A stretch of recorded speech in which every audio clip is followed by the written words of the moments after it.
Ես նույնպես ուզում եմ շնորհակալություն հայտնել ձեզ վարչապետ Սիրելի Նիկոլ ջերմ ընդունելության համար, որը դուք ընձեռել եք իմ բարեկամ Անտոնիոին եւ ինձ այստեղ հյուրընկալելով։ Կուզեի նաեւ շնորհավորել ձեզ եւ հյուրընկալելու համար շատ հաջող եվրոպական քաղաքական համայնքի գագաթնաժողովը 3 եւ նաեւ ձեր խաղաղամետ օրակարգի համար։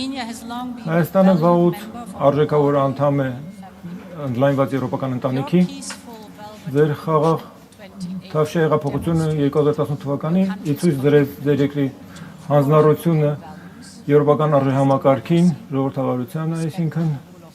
իրանքի գերիշխանության հանդեպ հարգանքի եւ հիմնարար ազատությունների։ Այսօր ես ուզում եմ մեր կուռ օժանդակությունը եւ գործընկերությունը վերահաստատել Հայաստանի հետ։ Մենք բոլորս ապրում ենք տարափոխող աշխարհակաղակական համատեքստում եւ այս մարտահրավերներով լի միջավայրում առաջին երբևէ Եվրամիություն Հայաստան գագաթնաժողովը չէր կարող ավելի ժամանակին լինել։ Սա հնարավորություն է ընձեռում խորացնելու մեր կապերը եւ մեր եզակի գործընկերությունը բարձրացնել նոր մակարդակի։ Եվ մենք դա այդպես էլ կանենք 4 հիմնական գերակայությունների ուղղությամբ։ Առաջինը փոխկապակցվածությունն է։ Մենք հենց նոր ստորագրեցինք փոխկապակցության գործընկերության փաստաթուղթը, որը մեզ նոր մակարդակի է բերում հավակնությունների մեր համագործակցության մեջ, եւ եթե ես սկսեմ առաջին հենասյունից, այս երեքից, առաջինը տրանսպորտն է։ Շատ քիչ երկրներն են այդքան եզակի դիրքավորված, ինչպես Հայաստանը։ Ձեր խաղաղության խաչմերուկ նախաձեռնությունը ներուժ ունի կապելու Եվրոպան, Հարավային Կովկասի հետ եւ Կենտրոնական Ասիայի եւ ինչպես դուք նկարագրեցիք, վերածելով Հայաստանը անկյունաքարային տրանսպորտային հանգույցի։ Մենք արդեն պատրաստ ենք աշխատել սահմանակետերը վերականգնելու, վերակառուցելու, երբ ձեր հարևան երկրների հետ սահմանահատումները բացվեն։ Մենք գիտենք, թե ինչքան կարևոր է Հայաստանի համար կուռ ինտեգրվել ռեգիոնալ տրանսպորտային ցանցերի մեջ, եւ ահա թե ինչու մենք կսատարենք ձեր ինտեգրումը անկյունաքարային տրանսպորտային ցանցերի մեջ, ինչպես օրինակ Անդր Տրանսկասպիան տրանսպորտային միջանցքը, որը ռազմավարական կարևորություն ունի նաև Եվրոպայի համար, ինչպես նաև հաշվի առնելով աճող առևտրաշրջանառությունը մեր երկու տարածաշրջանների միջև։ Ահա ինչու այսօր մենք բարձր մակարդակի երկխոսություն ենք մեկնարկում տրանսպորտի շուրջ։ Տրանսպորտի եւ տրանսպորտային ցանցերը շարժիչ ուժն են նպաստելով մրցակցությանը։ Երկրորդ հենասյուն, ինչպես դուք ասացիք, էներգետիկան է։ Հայաստանի արագ զարգացումը արևային էներգետիկայի նշանակալի է։ Դա հստակ նշան է ձեր նվիրմանը Հայաստանի էներգետիկ խառնուրդը դիվերսիֆիկացնելու եւ գերագույն կարևորություն ունի, եթե մենք նայենք օրինակ էներգետիկ ճգնաժամին, որին մենք բոլորս այժմ բախվում ենք, մենք սատարում ենք նախագծերը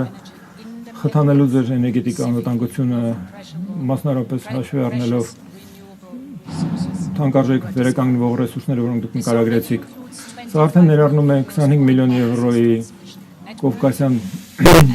էլեկտրահաղորդակցության ցանցի եւ էներգետիկ կուտակիչների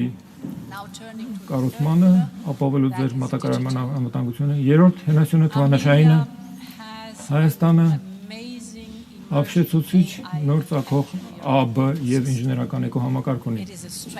Սա ուժեղ կողմ է եւ մենք ուզում ենք հենվելով դրա վրա կառուցել ավելին։ Մենք միասին վերհանել ենք Միլայն ընտրանի նախագծերի եւ մենք բոլորս այստեղ այս սենյակում ականատես ենք եղել ստորագրմանը մի քանի մտադրության նամակների առաջատար ընկերությունների հետ Հայաստանյան եւ մենք խրախուսում ենք եվրոպական ընկերությունների ներդրումներ անել այստեղ, որտեղ կա կադրային պոտենցիալը եւ հնարավորությունները համատեղվելով Հայաստանը հենց այնտեղն է, որտեղ պետք է դուք բոլորս լինեք։ Երկրորդ գերակայությունը, որ այսօր քննարկում ենք, ավելի ամուր համագործակցությունն է անվտանգային ոլորտում, եվրոպական խաղաղության գործիքի շրջանակներում մենք սատարում ենք Հայաստանի զինուժին, բայց Հայաստանը պետք է նաեւ դիմակայի հիբրիդ սպառնալիքներին, միջամտություններին, ինֆորմացիոն դաշտի մանիպուլյացիաներին եվրոպական մեր գործընկերությունը ձեզ նպաստել է դեմն առնելու այդ հիբրիդ սպառնալիքների եւ ապատեգացման մի բան բացարձակապես հստակ է։ Միակ լեգիտիմ աղբյուրը իշխանության այս երկրում հայ ժողովրդի կամքն է։ Երրորդ գերակայությունը համագործակցությունն է վիզայի քաղաքականության եւ ներքին գործերի ասպարեզում։ Վիզաների ազատականացումը գերակայություն է, որը խորապես կարևորում է հայ ժողովրդի կողմից եւ իրավացիորեն այդպես։ քանի որ մենք ուզում ենք իրար մոտեցնել մեր ժողովուրդներին, հաճույքով ներկայացնում ենք առաջին առաջընթացի զեկույցը։ Շնորհավորում եմ, այն խիստ դրական բնույթ ունի, լավ աշխատանքը եւ առաջընթացը արձանագրելով անցյալ նոյեմբերից ի վեր, եւ մենք միանգամայն վստահ ենք, որ մենք սա կանենք։ Այսօր մենք նաեւ նոր աշխատանքային կարգադրություններ ենք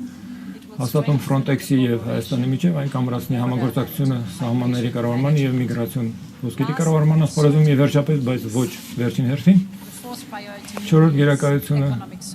տնտեսական աջակցություն եւ սոցիալական դիմակայությունն է։ 2 տարի առաջ մենք մեկնարկեցինք տոկունության եւ աճի պլանը Հայաստանի համար 270 միլիոն եվրոյի արժողությամբ։ Սրա իրականությունը լավ առաջընթաց է։ Անցնում ենք, անցնում ենք, որ այս պլանը եւս 2.5 միլիարդ եվրո կզորագրի ներդրումների տեսանկյունից ցածրում ենք հայկական բիզնեսներին, օգնելով նրանց նորարարություն զբաղվել, նոր շուկաներ ոտնահարել եւ աճել, եւ ներդրումներ ենք անում հմտությունների եւ զբաղվածության ասպարեզում, ինչպես նաեւ ականազերծման ասպարեզում, որը անվտանգության եւ ապահովության համար կենսական է եւ շատ պահանջված աջակցություն ենք տրամադրում ներառյալ բնակապահովում Ղարաբաղից տեղահանվածների համար։ Միլայն ընտրանի թեմաները ես ընդգծեցի միայն ամենից կարևորները, բայց սրանք սիրելի Նիկոլ եւ սիրելի Անտոնիո ցույց են տալիս ընդգրկումը եւ խորությունը մեր համագործակցության եւ ես ակնկալում եմ մեր հաջող գագանաժողովը։ Շատ շնորհակալություն։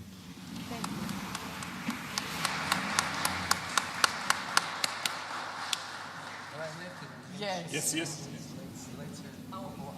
How it's going?